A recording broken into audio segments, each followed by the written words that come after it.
Transport से जुड़े सभी भाइयों को मेरा नमस्कार। भाइयों, मैं आपके लिए एक प्रोग्राम लेकर आया हूँ, यातायात सुरक्षा। इस प्रोग्राम के अंतर्गत मैं आपको जितने भी ट्रक चलाने वाले भाई हैं, आजकल ट्रक चलाना बहुत मुश्किल काम हो गया है। ट्रक वाले फाइनेंस का पैसा चुकाते रहते हैं, गाड़ियों का टायरों का पैसा चुकाते रहते हैं, लेकिन कभी उनके घर में खुशहाली नहीं है। उसकी इन तंगी का शिकार उसके अक्सर उसका परिवार होता है, उसकी बीवी, उसके बच्चे। ना ही तो बच्चों की सही टाइम पे पढ़ाई हो पाती है और ना ही उनको उनका विकास हो पाता है। हमेशा ट्रक मालिक अपने ड्यूज़ पूरे करने के प्रयास में लगा रहता है। एक ड्यूज़ पूरा करता है तो दूसरा आ जाता है, दूसरा आता है, तीसरा शुरू हो जाता है। इसके साथ साथ पर सरकार द्वारा या पुलिस द्वारा या आरटीओ द्वारा इतने बड़े बड़े चालान थोप दिए जाते हैं कि जिनकी भरपाई नहीं हो पाती। चाहे उसका तरीका गलत हो या सही हो, लेकिन उसको पता भी नहीं होता और उसका ऑनलाइन चालान कर दिया जाता है। काफ़ी टाइम बाद पता लगता है कि उसका 50,000 का चालान हो चुका है, उसको पता भी नहीं। उसकी कहीं सुनवाई नहीं हो पाती। अगर ट्रक मालिक रास्ते में एक अपनी कोई सुनवाई बात कहता है, अपनी सफाई का भी मौका उसको नहीं मिल पाता।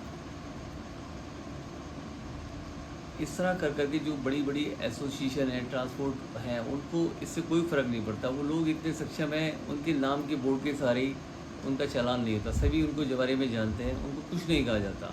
लेकिन एक गाड़ी वाला, दो गाड़ी वाला जिसके पास है, वो हमेशा परेशानी से जूझते रहते हैं। कोई उनकी कहीं सुनवाई नहीं होती। तो दोस्तों, इस चीज़ को ही मद्देनज़र रखते हुए मैंने एक प्रोग्राम शुरू किया है, यातायात सुरक्षा के नाम से। इसमें आप अपनी समस्याओं को, अपने चालानों को, या किसी के साथ भी, किसी भाई के साथ कहीं भी कोई ज़्यादती हो रही है, तो उसको एक वीडियो बनाकर या उस पेपर के ज़रिए मुझे भेजें।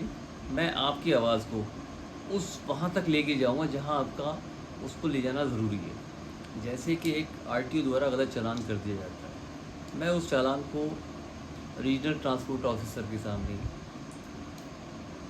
ट्रांसपोर्ट कमिश्नर के सामने, आदरणीय मुख्यमंत्री जी के सामने उसको पेश करूँगा। अगर आप सही होंगे तो उसमें आपको कोई दिक्कत नहीं आएगी और आगे से ट्रांसपोर्ट अधिकारी भी उस चालान को करने से बचेंगे। लेकिन इस काम के लिए मुझे आपका साथ का बहुत ज़रूरी है।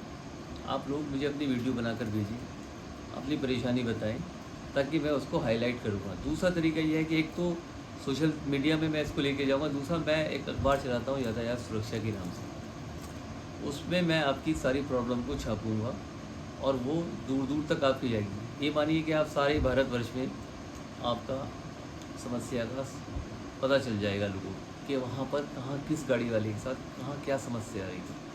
भाइयों, ट्रांसपोर्ट एसोसिएशन वगैरह ये हमारे लिए कुछ नहीं कर पाती हैं आज तक, नहीं इन्होंने कभी कुछ किया। ये सिर्फ अपने स्वार्थ के लिए, अपने नाम के लिए खड़ी रहती है।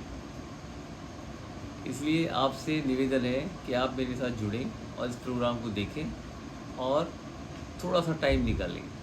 मैं जानता हूँ कि आपके पास आज के समय नहीं है, क्योंकि जिस वीडियो में मनोरंजन है उसको देख पाना बहुत मुश्किल काम है। लेकिन अगर आप ट्रक का व्यवसाय करते हैं तो ये आपके लिए बहुत ज़रूरी है। आपको आने वाले टाइम में इसमें देखेंगे कि आपको इसमें नए नए मुद्दे आपको दिखाए जाएंगे। इसमें आपको दिखाए जाते हैं कि ट्रक वाले को कहाँ से परेशान किया जा रहा है, कैसे उसको हमेशा गरीब का गरीब बनाने के लिए छोड़ दिया गया है। कंपनीज ऐसी पॉलिसी लाती है कि ट्रक वाला कभी नहीं बढ़ सकता। दोस्तों, मैं आपका ज़्यादा समय ना लेकर निष्कर्ष पर रहता हूँ कि मैं अपना ये प्रोग्राम महीने में 2 बार आपके सामने पेश किया करूँगा। एक प्रोग्राम में तो अपने मुद्दे होंगे, जिसमें आरटीओज़ इंटरव्यू या ज़िम्मेदार जो लोग इस काम से जुड़े हैं उनके आपको इंटरव्यू देखने को मिलेंगे कि वो क्या इस बारे में सोचते हैं। उनके सामने हम परेशानियाँ रखेंगे कि हमारे लोगों के सामने, हमें ट्रक वाले चलाने वाले भाइयों के सामने ये प्रॉब्लम्स आ रही है, तो इनके पास वो देखते हैं क्या कहते हैं इस बारे में। वो एक तो वो इंटरव्यूज़ उसमें होंगे, दूसरा आपकी जो देश भर में जो ट्रांसपोर्टर लोग हैं, जो हमारे ट्रक चलाने वाले भाई हैं, उनके साथ क्या क्या घटनाएं घटी वो इसमें ओपन की जाएगी। सभी को दिखाया जाएगा कि भाई फला फला ट्रक वाले के साथ ये प्रॉब्लम वहाँ घटी। तो मेरा आप लोगों से यही कहना है कि आप इसको देखें, थोड़ा सा टाइम इसके लिए निकालें और अपने परेशानियों को और अपने ट्रक के काम करने को इसको आसानी पैदा करें। दोस्तों, जैसा कि मैंने आपको बताया कि मैं आपके मुद्दों को ज़िम्मेदार लोगों के सामने पेश करूँगा, तो इस क्रम में सबसे पहले मैं आपको एक ऐसा मुद्दा दिखाऊंगा जिसने हमारे ट्रांसपोर्ट को बर्बाद किया। और वह मुद्दा है एनसीआर का कि 10 साल से पुरानी डीजल की गाड़ियाँ, इस मुद्दे ने, इस पॉलिसी ने हमारे लोगों को बहुत बर्बाद किया है, बहुत लोगों को बिल्कुल उजाड़ दिया है, जो इस व्यवसाय से बाहर हो गया, उनका कर्जा उनके ऊपर जुगत हो रह गया।